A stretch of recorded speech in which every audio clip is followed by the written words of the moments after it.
మీ పెళ్లిలో ఈ సంప్రదాయం ఉందా? అలా ఎందుకు చేస్తారంటే, పెళ్లి అంటేనే ఒక సందడి వాతావరణం నెలకొంటుంది. చిన్న పిల్లల ఆటలు, అమ్మలక్కల ముచ్చట్లు, కొంటె పిల్లల చిలిపి సైగలు, ఇలా ఎవరి పనులలో వారు ఆడుతూ, పాడుతూ సందడిగా గడుపుతుంటారు.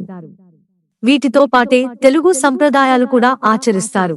పెళ్లికి ముందు నుండి 3 ఫార్మాలిటీస్ జరుపుతుంటారు.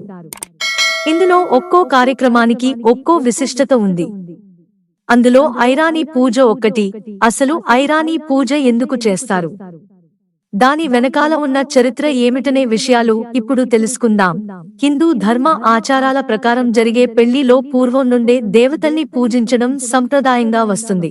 ముఖ్యంగా పెళ్లిలో కుమ్మర్లు తయారీ చేసిన కురాటి కుండలకు, ఐరానీ కుండలకు హిందూ ధర్మ సంప్రదాయాల్లో ప్రత్యేకంగా పూజలు చేయడం మనం పెళ్లిళ్లలో చూస్తూనే ఉంటాము. మొదటిగా కూరాటి కుండలు బంధుమిత్రులతో కలిసి బ్యాండ్ మేళతో కుమ్మరి కులస్తుల ఇంటికి వెళ్లి కుండలు తీసుకొచ్చి వాటిని చున్నంతో అందంగా డిజైన్లు దిద్దుతారు. ఆ తరువాత బంధుమిత్రుల సమేతంగా వెళ్లి దగ్గరలో ఉన్న బోర్ వద్ద కుండలలో నీరు నింపుకుని వచ్చి ఇంట్లో ఒక చోట పెట్టి పసుపు, కుంకుమలతో పూజలు నిర్వహిస్తారు.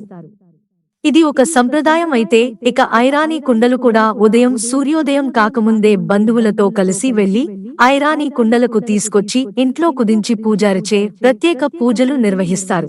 ఐరానీ అంటే ఒక దేవత. అన్ని దేవుళ్ళకి ఎలాగైతే పూజలు నిర్వహిస్తారో అలాగే పెళ్లిలో ఐరానీ దేవతకి పూజలు నిర్వహిస్తారు.